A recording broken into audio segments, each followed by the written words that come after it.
Hey guys, welcome back to our channel. Today we're going to be making Mille Feuille.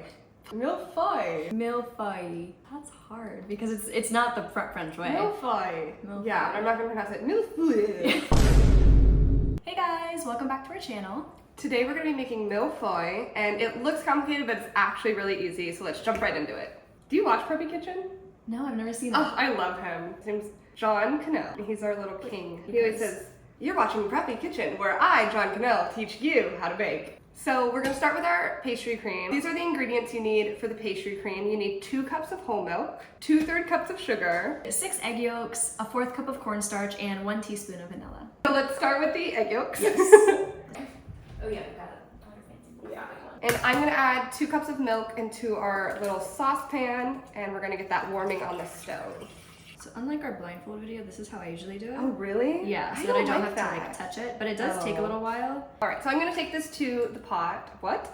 I'm gonna take this to the stove and bring it up to a boil, and then we're gonna add our egg yolks in. Woo. See? Yeah, I broke it. Why would you do that? See, because I don't like when it like... Here, do you want to do the thing? I can do this juggle part. it through my fingers, yeah. I like to juggle it through my fingers.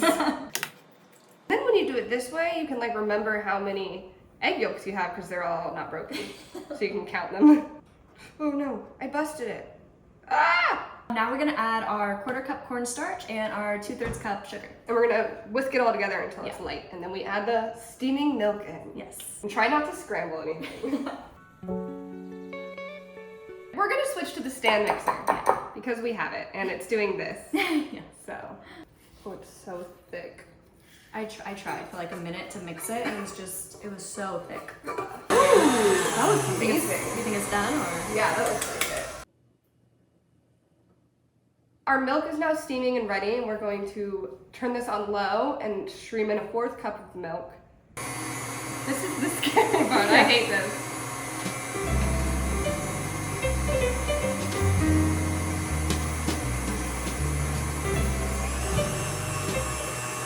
So frothy. Nice. It is really frothy. As you can see, it's very fluffy. Yeah. I don't know if that's what's supposed to happen. I think it'll all taste the same. It'll be both of the same, overpriced. I know, from Publix. $16 Yeah. Publix. Oh my god, it's so sieve. stupid. Okay, so we're just gonna pour it through the sieve to get out any chunks of egg or cooked egg. So gross.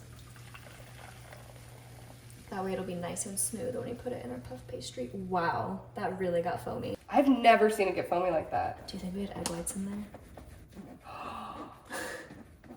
That's probably why. Maybe don't add the foam in. You think so? Yeah, because I'm sure that's egg white. Well, That's probably egg white. That's okay, that's okay. Right.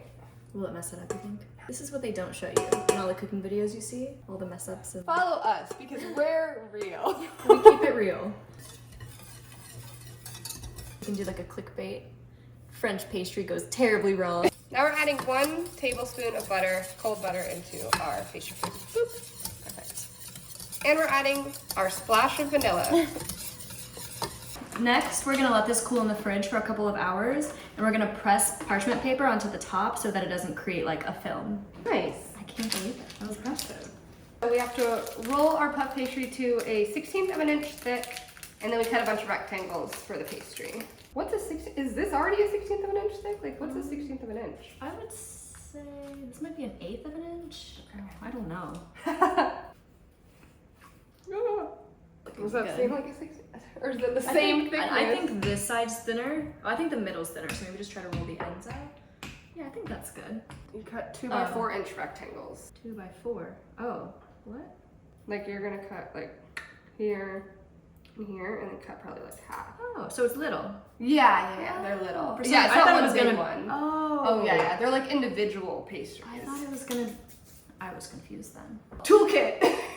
That's fancy. Who would have thought we'd break this out while baking? Okay, so 2. Yeah. Oh, I touched it. I feel like this one is bigger than. You think it's fine, or should I shift it all a little You can bit? shift it a little if you feel like it. We used a ruler, but it looks, we're gonna eyeball it. Okay, so we're gonna do a bit of layering. So we're gonna put parchment paper, and then some of our rectangles, another layer of parchment paper, the rest of our rectangles, 1 more layer of parchment paper. Parchment paper are rectangles. Parchment paper, that tray. Oh, I thought it said to layer the rest of the rectangles. The rest of the rectangles will have to go in like a second batch. Okay. Because I think if they were together, it wouldn't work. So we'll just have to bake it in like 2 batches. Okay, that's good. Okay, then we put another pan on top, and that is so that they don't puff up too much while we bake them. They're gonna go in the oven at 400 degrees for 11 minutes, and we're gonna rotate them halfway through. Amelia is grabbing the puff pastries, and then we are gonna get started on the icing that's gonna make our little design on top. So we are cutting the icing recipe in half because it always makes way too much. So we're gonna start with 1.5 cups of powdered sugar. Then we're gonna do 1.5 tablespoons of milk and add a little bit more until we get the right consistency. Yeah. Whoa, oh, sorry. I can't believe he scared you so much. I just apologize to Toothless though. I Sorry. did apologize. Sorry, buddy, I didn't mean to jump. No. He wants the pastry. Yeah. And we're gonna add a little vanilla extract. Yeah. We're actually gonna follow the recipe and do the full amount because it didn't make very much. But I feel like with every other recipe, it always has way too much icing. Yeah. So we're taking some of the icing out so we can add the chocolate in to make the fun little pattern. Toothless's head has been blocking it the whole time. Toothless, what are you doing, buddy? You can't even mad at him. Look at his face. I know. Hi, Toothless. Just scoochy dooch. Just scooch. Oh, yeah. Go ahead. All right. I Just think sit we need over a right over bit here. more milk. Oh, maybe we should have sifted the Just cocoa. sit right Actually, I there. think it's fine. So we're now going to assemble our pastries. We have our cooled pastry cream here. We have our puff pastries and our royal icing. Yes. And this is our chocolate one.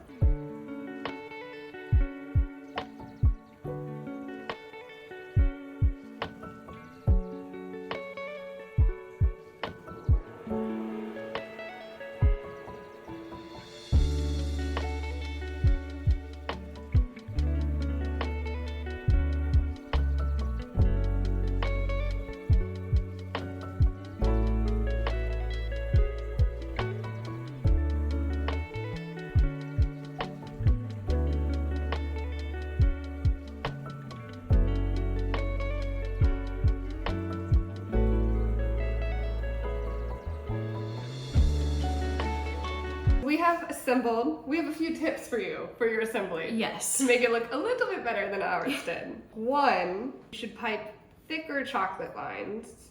When you assemble them, you're gonna wanna leave the top layer off, put the white coat of frosting, and then immediately put the chocolate on, or else your white frosting is gonna harden, and then you're gonna get some funky results Yes. when you try to spread it. And now we're gonna try this funky one that fell apart. Yes. This is gonna be our taste test. But just go for We it. might smush it. It's okay. Okay. It's gonna get smushed. The puff pastry is really hard to cut it through. We don't suggest sharing with a friend. No. Don't cut it. No. It'll all taste the same though. Okay. Cheers. Cheers. I mean, it's really good. That is delicious. I think I need a napkin though. Tell me about it. Oh my gosh. Wow. That's actually really good. I would honestly, I feel like I'd give that like a 10 out of 10. I feel like I would too. Aside from our assembly failures, I wouldn't call it a failure. No. We just know for next time Yeah. what to do, but oh, the flavor is amazing. The Yeah. cream on the inside is the perfect flavor. My other tip is cook the pastries a little longer than we did. I think they should be a little crunchier. Yeah. Yeah. I think it's a little bit hard. It's a little bit time. It's not hard, but it's just a little bit time consuming. Yeah. But it tastes so good. It tastes really good. So I'd recommend it, especially like it's really not that hard, and I feel like if you do it right, it looks very like show-stopping. Yeah. Yeah. So I would suggest it. Me too. Well, thank you guys for watching. We'll post the recipe down below. And we'll see you in our next video. Bye!